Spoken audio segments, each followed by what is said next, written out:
الأنبياء والمرسلين نحمده ونستعينه ونستغفره ونعوذ بالله من شرور أنفسنا ومن سيئات أعمالنا من يهده الله فلا مضل له ومن يضلل فلا هادي له رب اشرح لي صدري ويسر لي أمري واحلل عقدة من لساني يفقهوا قولي أما بعد.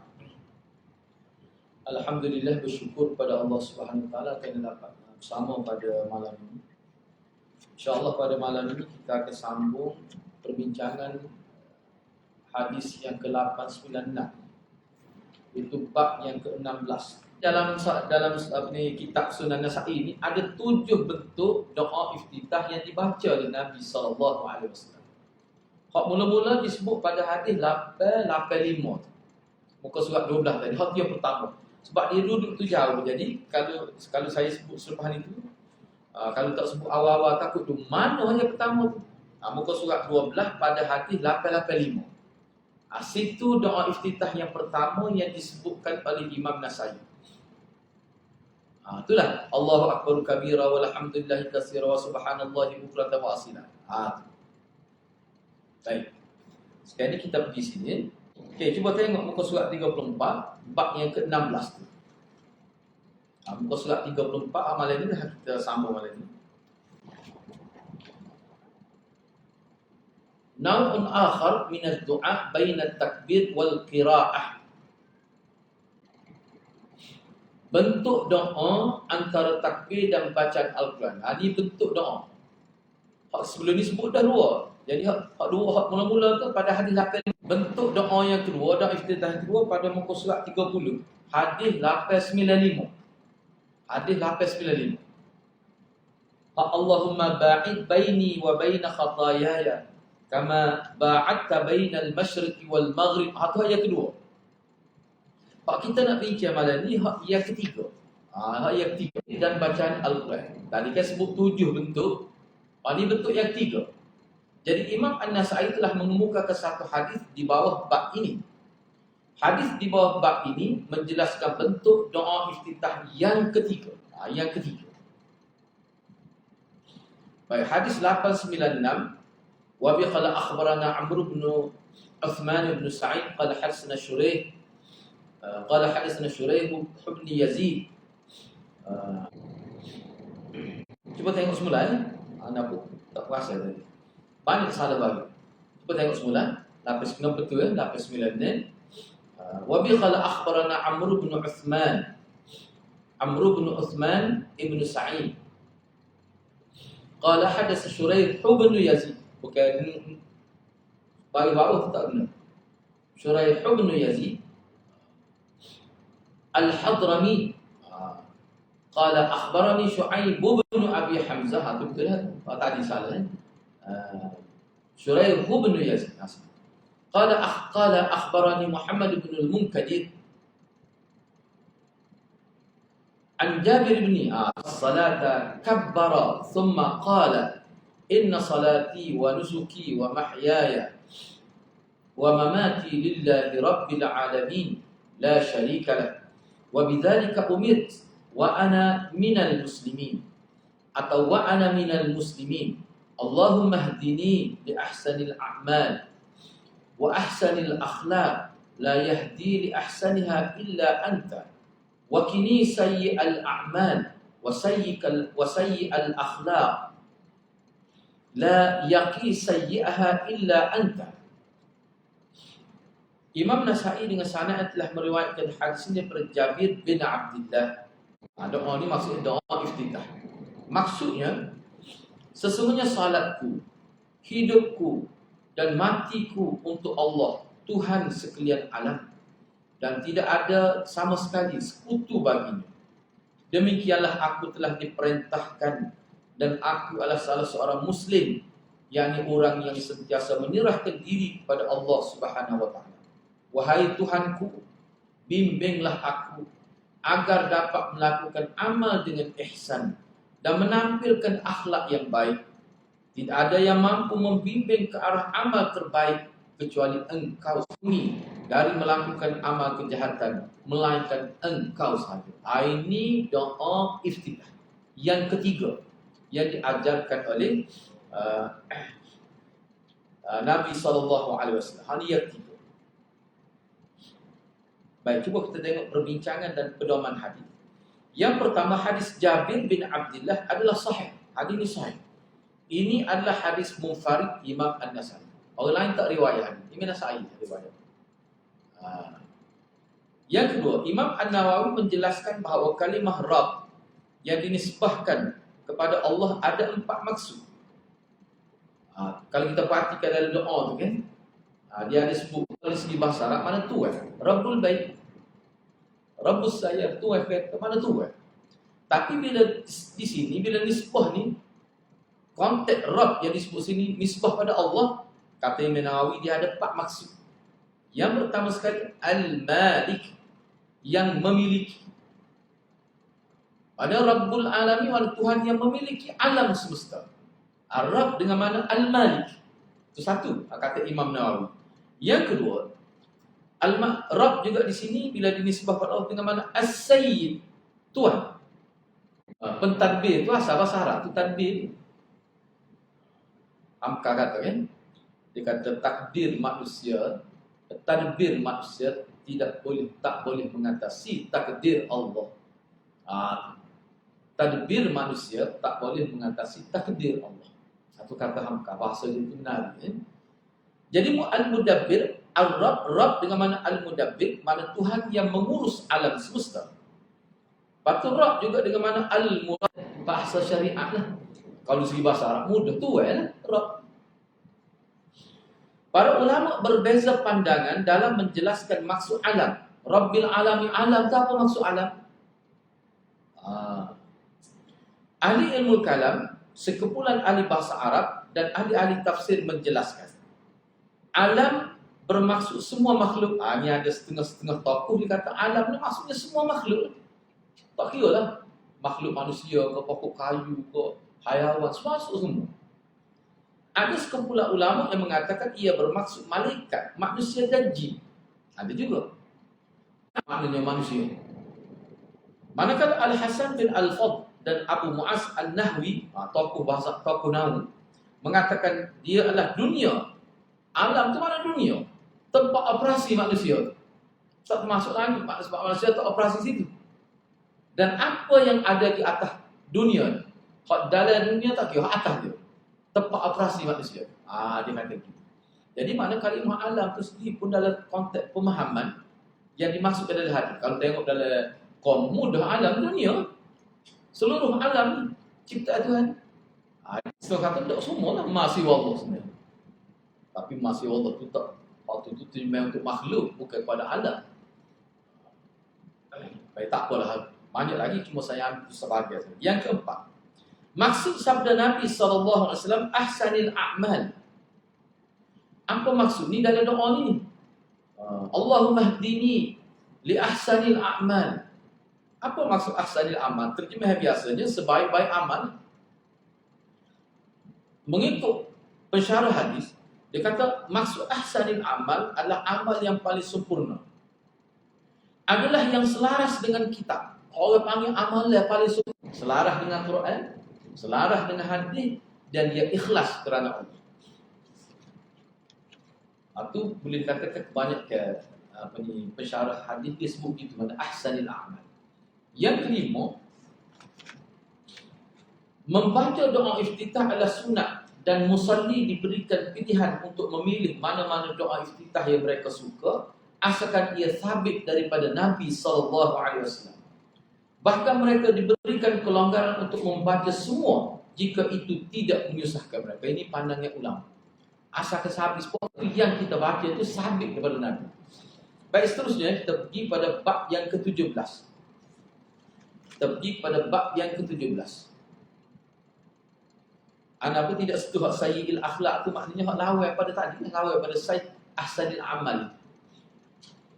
Baik, seterusnya bab yang ke-17, naun akhar min adz-dzikr wad du'a baina takbir wal qiraah. Bentuk zikir dan doa antara takbir dan qiraat. Qiraat dibaca Fatihah maksudnya. Imam An-Nasai telah mengemukakan kedua hadis di bawah bab ini. Hadis di bawah bab ini menjelaskan dua lagi bentuk, iaitu hadis yang ke-897. Wa bi qala akhbarana Amr bin Ali qala hadatsana Abdurrahman bin Mahdi qala hadatsana Abdul Aziz bin Abi Salamah qala hadatsani ammi al-Madishun bin Abi Salamah an Abdi an Abdurrahman bin al-Arash an Abdi an Ubaidillah ibni Abi Rafi'. Aku salah tadi tu. Banyak kesalahan. An Ubaidillah ibni Abi Rafi' an Ali radhiyallahu anhu anna Rasulullah sallallahu alaihi wasallam kana idza istaftaha as-salah kabbara thumma qala wajjahtu wajhiya lilladhi umirtu wa ana minal muslimin Allahumma antal malik la ilaha illa ant ana 'abduka zalamtu nafsi wa'taraftu bidhanbi faghfir li dhunubi jami'an la yaghfiru dhunuba illa anta wahdini li ahsanil akhlaq la yahdi li ahsaniha illa anta wasrif 'anni sayyi'aha la yasrifu 'anni sayyi'aha illa ant labbaika wa sa'daik wal khairu kulluhu fi yadaik wasyarru laysa ilayka ana bika wa ilayka tabarakta wa ta'alaita astaghfiruka wa atubu ilaik. Ini panjang lah sikit ni. Ini panjang sekarang ni. Yang ke berapa ni? Yang keempat. Ini yang keempat. Baik, imam bertakbir. Kemudian baginda sallallahu alaihi wasallam berdoa. Maksudnya, tadilah doa kita baca tadi. Saya hadapkan wajah saya dengan tulus kepada Tuhan yang telah menciptakan langit dan bumi. Saya bukan orang musyrik. Sesungguhnya salat, ibadat, hidup dan mati saya untuk Tuhan pemilik seluruh alam. Urut saga betul ada silap itu betul kan? Tiada sekutu baginya. Demikianlah saya telah diperintahkan dan saya adalah seorang muslim. Wahai Tuhan, Engkaulah dosaku. Ampunilah semua dosa-dosaku. Tidak ada yang boleh mengampuni dosa kecuali Engkau sahaja. Bimbinglah aku agar dapat menampilkan akhlak yang baik. Tertinggal itu, akhlak yang baik. Tidak ada yang mampu membimbing ke arah akhlak terbaik kecuali Engkau sahaja. Palingkanlah daripadaku segala akhlak yang buruk, kerana tidak ada yang dapat memalingkannya kecuali Engkau sahaja. Aku sentiasa menyahut panggilan Engkau dengan penuh persediaan untuk mematuhinya.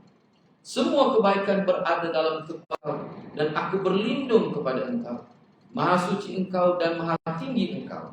Aku mohon keampunan dari sisi Engkau dan aku bertaubat kepada Engkau. Ini panjang. Kalau boleh hayat di mana ni memang banyak kesan. Baik, cuba kita tengok sini. Anda pun tidak bincang semua ni sebab setengah tu kita bincang dia dalam doa iftitah sebelum ini. Cuba kita tengok. Hadis Ali radhiyallahu anhu adalah sahih dan ia dikeluarkan oleh Imam Muslim dalam kitab sahih. Dalam kitab sahih Muslim pada. Baik. Yang kedua, kalimah salat yang disebutkan dalam hadis ini merangkumi salat fardu dan salat sunat.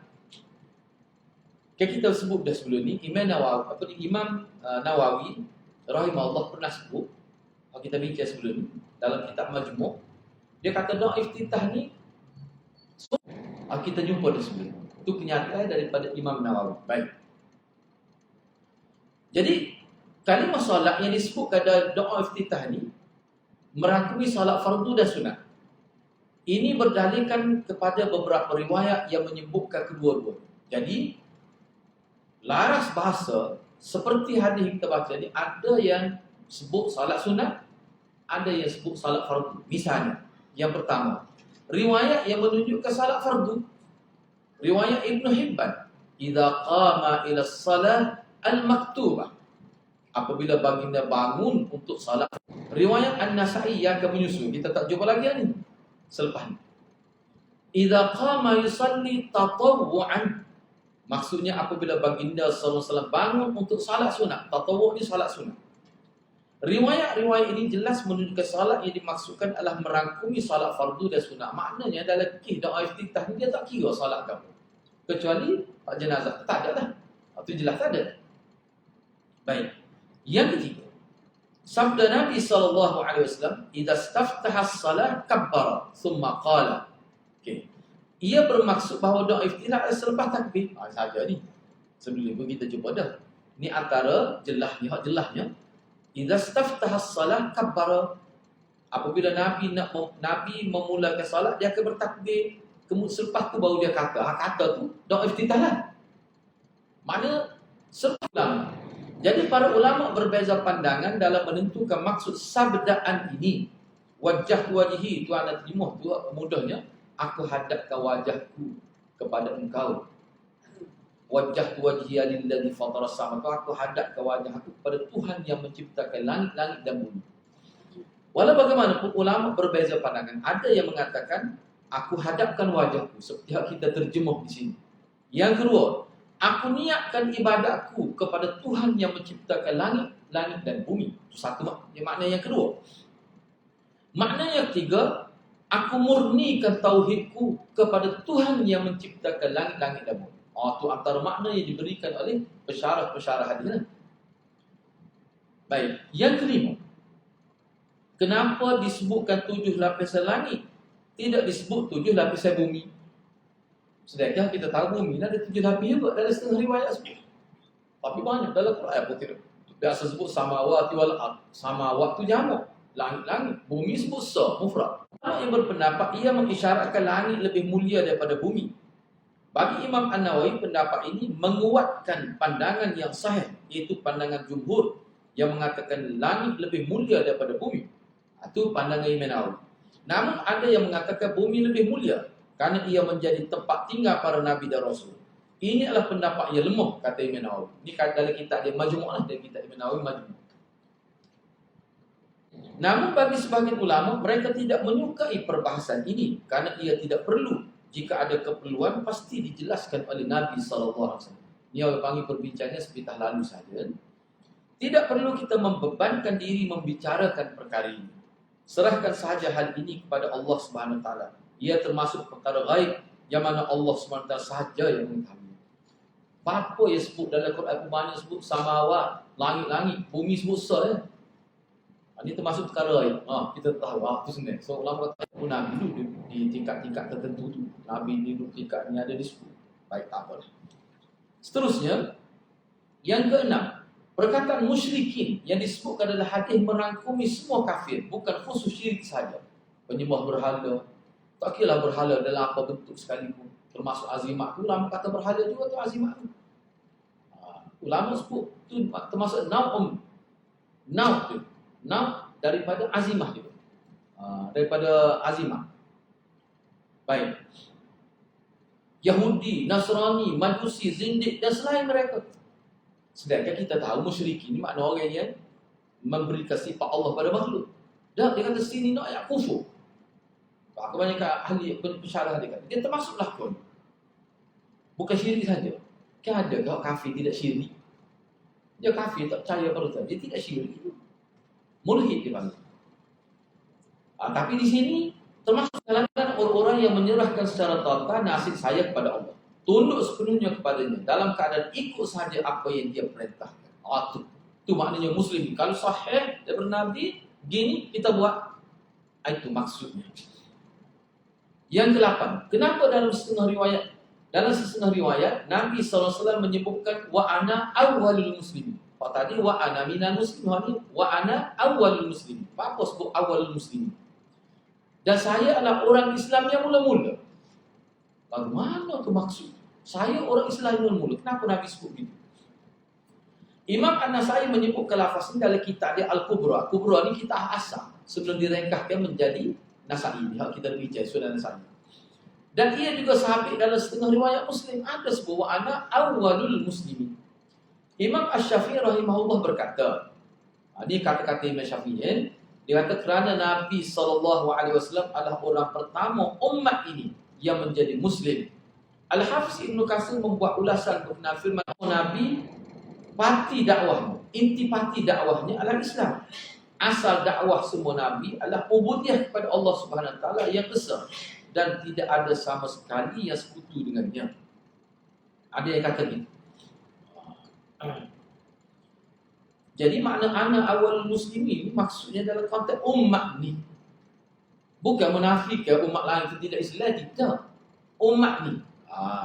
Sebab dia bermula dengan Nabi lah umat ni. Namun Imam Asy-Syaukani rahimahullah berpandangan dalam Al-Intisar, dalam kitab dia kata makna yang lebih tepat adalah maknanya dia kata perbandingan laras bahasa ini adalah firman Allah Subhanahu Wa Taala, "Qul in kana lirrahmani walad fa ana awwalul 'abidin." Yang bermaksud, katakanlah wahai Muhammad kepada mereka yang musyrik itu, kalau betul Allah yang Maha Pemurah mempunyai anak sebagaimana yang kamu dakwakan, maka akulah orang yang awal pertama yang akan menyembah anak itu. Kalau betul Tuhan yang ada anak, aku yang mula-mula sembah anak itu. Anak Tuhan, kalau ada sungguh. Tetapi dakwaan kamu itu tidak berasal.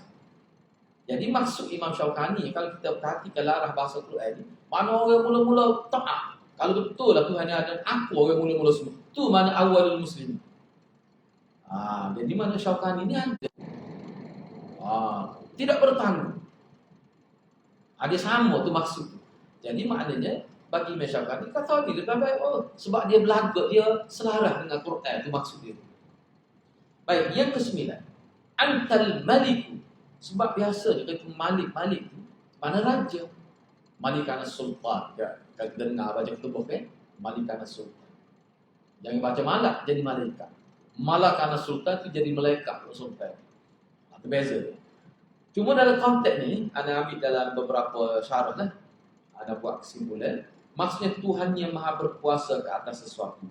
Tuhan pemilik hakiki kepada seluruh makhluk. Itu mana Malik. Hak Malik itu ialah yang memiliki keadaan Malik. Ni Malik. Yang ke-10. Zalamtu nafsi wa'taraftu bidhambi. Maksud dia zalamtu nafsi, aku telah menzalimi diriku. Wa'taraftu bidhambi, dan aku bukan maksiat. Dan kata-kata ini terbit daripada Nabi SAW sebagai beradab. Kerana Nabi ni maksum. Maknanya kalau kita faham ni, mengikut ulama, dalam konteks Nabi, ni sebagai beradab. Aku ada buat dosa pada Nabi. Maksum. Ni sebagai beradab. Baik. Al-Azhari berkata, pengakuan dosa didahulukan sebelum meminta maghfirah kepada Allah Azza wa Jalla, sebagaimana dia telah mengajar Nabi Adam apabila telah tersalah melanggar perintah, Rabbana zalamna anfusana wa illam taghfir lana wa tarhamna lanakunanna minal khasirin. Wahai Tuhan kami telah menzalimi diri kami sendiri, dan jika Engkau tidak mengampunkan kami dan merahmati kami, pasti kami akan menjadi orang yang rugi.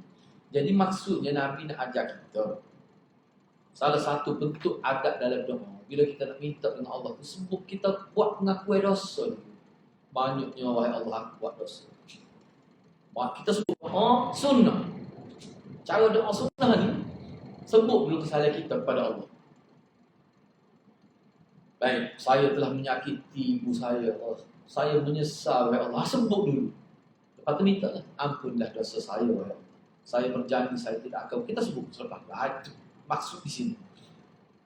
Yang ke-11. Faghfirli dhunubi jami'an. Maksud faghfirli ni terjemahannya, maka ampunlah dosa saya semuanya wahai Allah. Baik, sini diguna faghfirli. Faghfirli di sini maksudnya ampunilah segala dosa-dosa yang aku lakukan. Bukan sekadar itu. Tutupilah keaibanku dengan sebab dosa-dosa yang aku lakukan, dan janganlah diambil sebagai kesalahan. Kalau nak tambah lagi, sehingga dia menjadi kis di mahkamah Allah. Itu maksudnya. Maknanya kita malu kat orang. Malu kat orang. Orang tak faham. Itu maksudnya, itu maksud istighfar. Dan ini kita bincang dalam bab tabarruk dulu. Baik, seterusnya yang ke-12, labbaik. Kita pergi buat haji, labbaik Allahumma labbaik. Apa maksud labbaik? Berhubung dengan maksud kalimah ini, Imam An-Nawawi berkata, para ulama berkata, saya sentiasa mentaati engkau dengan penuh ketaatan. Itu makna labbaik. Syiah dia guna labbaik ya Husain dalam doa-doa ni. Kalau kita tengok dalam internet kan, musim haji pun dia guna ni juga. Bukan labbaik Allahumma labbaik ya Husain dia sebut. Dia sebut kan dalam video. Jadi aku sentiasa bersedia untuk melakukan apa saja perintah engkau dan melaksanakan apa saja amalan agama yang engkau redai. Kalimah ini hanya digunakan pakai secara disandarkan kepada kalimah labbaik. Orang tak guna wasa'dai gitu. Dia mesti labbaika wasa'dai. Dia kena gabung. Ini mengikut ahli bahasa. Jangan kita kata wasa'dai. Dari segi bahasa Arab tak guna. Ana apa tak hidup mikir tu dia bahasa Melayu kita jadi mesti kena gabung tak disebut so. Tak boleh. Ni pun gitu juga. Labbaika wasa'dai. Kalau nak guna sa'dai kena guna labbaik. Itu maksud dia. Baik, ana ambil sekali lagi. Musa bin Uqbah. Kalau mengikut riwayat Muslim bin Khalid, dia ambil kepada Musa bin Uqbah, riwayat daripada Imam Syafi'i ni. Ini riwayat daripada Imam Syafi'i. Ada tambahan selepas daripada tu, selepas dia wal khairu kulluhu fi yaday, ada tambah wal mahdi man hadaita. Wal mahdi man hadaita. Yang bermaksud dan orang yang mendapat hidayah adalah orang yang engkau berikan hidayah. Imam Khattabi dan orang lain berkata, hadis ini mengandungi erti bimbingan agar beradab ketika memuji Allah Subhanahu wa taala. Dan hendaklah pujian yang dilakukan yang disandarkan pada perkara-perkara yang baik, bukan perkara yang tidak baik. Ini adalah beradab dengan Allah Subhanahu wa taala.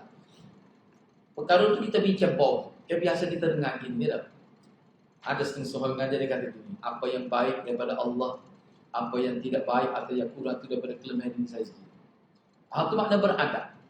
Sudahkah semua ulama kata hak baik atau baik daripada Allah lah ke? Semua daripada Allah lah ke? Allah izinkan kita buat. Maksud daripada Allah. Semua kalau Allah tidak berkehendak, tak boleh nak buat jahat. Kalau kita ngaji bab takdir, dia panggil 4 kali.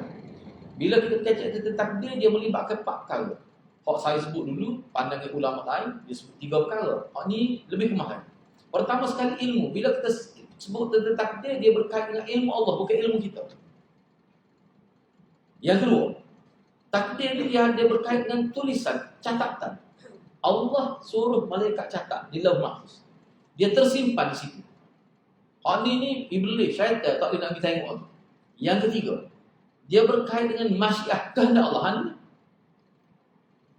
Kehendak Allah. Orang buat baik, buat jahat, lucu, semua tu dengan kehendak Allah. Kehendak Allah ni apa maksud? Dia ada perbincangan. Silap hal tu boleh menginyot. Boleh jadi bahaya. Yang ketiganya, al-khalq, penciptaan. Dia berkait dengan 3 perkara. Dia bincang tu panjang. Dalam syarah hadis yang kedua, Matan Arba'in An-Nawawiyah. Tu saya tidak nak bincang di sini. Jadi hal ni, jadi betul kau bila kita kata apa yang baik daripada Allah, apa yang tidak baik daripada kelemahan saya, nisbahkan kepada engkau. Imam Nawawi kata, kita nak faham wasyarru laisa ilaik, kelemahan, kejahatan, keburukan tidak dinisbah pada engkau. Imam Nawawi kata ungkapan itu mesti ditakwil. Kena takwil lagi kata Imam Nawawi. Kenapa kena takwil? Kerana aliran Ahlul Haq berpandangan semua kebaikan dan keburukan, kejahatan semua daripada Allah. Ini memang sunnah memang kata gitu, betul. Dan ia merupakan ciptaan Allah. Kita tidak mencipta perbuatan kita sendiri. Allah. Tu pahal tu gagal sama Imam Bukhari juga gagal. Justru ulama berbeza kepada 4 pandangan dalam isu ini. Nak terjemah wasyarru laisa ilaik. Yang pertama, maksud kejahatan tidak boleh dinisbah kepada engkau wahai Allah. Maksud dia ke dia? Imam Nawawi nak jelaskan. Yang pertama, pandangan Al-Khalil bin Ahmad An-Nadh Tusnasiran, An-Nadh bin Shumay. Macam mana? An-Nadh bin Shumay, Ishaq bin Rahawai, Yahya bin Ma'in, Abu Bakar Ibn Khuzaimah dan Al-Azhari dan ramai lagi lain. Maksudnya wasyarru laisa ilaik, kejahatan tidak disebut pada Allah. Itu maksudnya kita nak mendekatkan diri pada Allah, tak boleh kita buat benda hak Tuhan tak suka. Sebab itulah hati-hati kita buat apa-apa, nak pasti waktu Tuhan ada. dan pasti bernabi. Kau tidak jadi taqarrub ila Allah. Kau jauh dengan Tuhan. Yang kedua, tidak boleh disandarkan kepada Allah Subhanahu wa taala keburukan secara khusus. Umpamanya, wahai Tuhan yang menciptakan kera-kera dan babi-babi, ni ada terjemah. Namun, baik. Walaupun pada hakikatnya Allah yang menciptakan semua perkara dan pemilik semua perkara. Penciptaan dan pemilikan ini adalah secara umum dan tidak layak dinisbahkan secara khusus. Tak salah sebut babi gitu. Memang Allah cipta babi itu. Ini adalah pandangan Abu Hamid. Abu Hamid ini Imam Ghazali. Ini pandangan Imam Ghazali. Dan dinukilkan daripada Al-Muzani. Anak murid Imam Syafi'i. Ini anak murid Imam Syafi'i. Dan juga daripada orang lain. Misalnya gini, anak contoh lain. Ya Allah Tuhanku yang mencipta penzina-penzina. Misalnya dah. Betul Allah buat dah ke tu. Yang mencipta perasuah kita kata dah. Tadi. Tadi. Betul Allah dah ke tu. Tapi di segi adab. Naik ni anak pun tertinggal huraya. Naik ni maksudnya dibawa oleh malaikat amalan. Hak baik-baik ya. Kalau tak baik tak bawa. Mana Allah tak sedengok. Itu maksudnya. Yang keempat, perkara yang buruk dan jahat sebenarnya bukanlah keburukan dan kejahatan jika dinisbahkan kepada Allah Subhanahu wa taala. Sesungguhnya semua kejadian dan penciptaannya ada hikmah yang cukup besar dan mendalam ya. Sebenarnya kejahatan itu hanyalah dinisbahkan kepada manusia. Ya gini, hak baik betul lah, isunya hak jahat. Hak jahat, contohnya kita kata sakit. Hak tak molek lagi kan. Orang curi. Betul. Nampak tu tak molek. Teknik-teknik dia. Kalau kita baca dalam buku detektif dia ada khusus bagi PhD. Mana kalau kira ni kita nak agak lagu mana dari segi kajian data. Dia ada khusus tu pengajian. Manusia jadi cerdik. Baik kita kata sakit kemudian lagi. Wangah huduh jenuh menyebabkan manusia jadi memikir banyak ke. Banyak pula ilmu-ilmu yang timbul di sebelah. Dari sudut itu. Maknanya satu keburukan, satu kejahatan yang berlaku, dia bukan buruk semuanya. Mesti ada sudut-sudut baik dia. Kenapa hal? Kita kata dengan adanya orang yang menyebarkan bid'ah, kita boleh pahala. Apa? Sebab kita tak ikut. Kita lawan. Kita mengambil posisi supaya orang menjelaskan sunnah. Ada sunnah tu mana? Tapi pelaku bid'ah tu tetap tak ada. Bila ada orang melakukan perbuatan syirik kufur, ada pula orang-orang yang cuba memperjelaskan, panggil dia. Jadi orang ada kerja.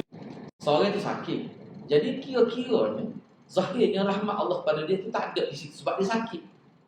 Tetapi rahmat Allah kepada orang lain ada. Jadi orang lain jadi menyesal, orang lain jadi insaf, berkembang, berubat, orang lain derma pada orang lain boleh pahala dengan sebab dia sakit. Keluarga dia berubah, bini dia berubah, ada yang sunat, tapi dia sakit. Tiba-tiba orang dapat rahmat dengan sakit dia. Itu mana tinjauan ulama. Itu dia panggil lutf khas dan lutf am dia panggil. Gitu. Cuba tengok berlaku kes COVID. Berkembang ilmu kajian tentang virus ni. Hebat gitu mau berlaku perkembangan kajian. Dari satu sudut apa? Tak ada rahmat. Tapi dari sudut lain ada. Dia memang gitu sifat dunia. Inilah orang panggil dunia ni adalah relatif. Wassalamualaikum warahmatullahi wabarakatuh.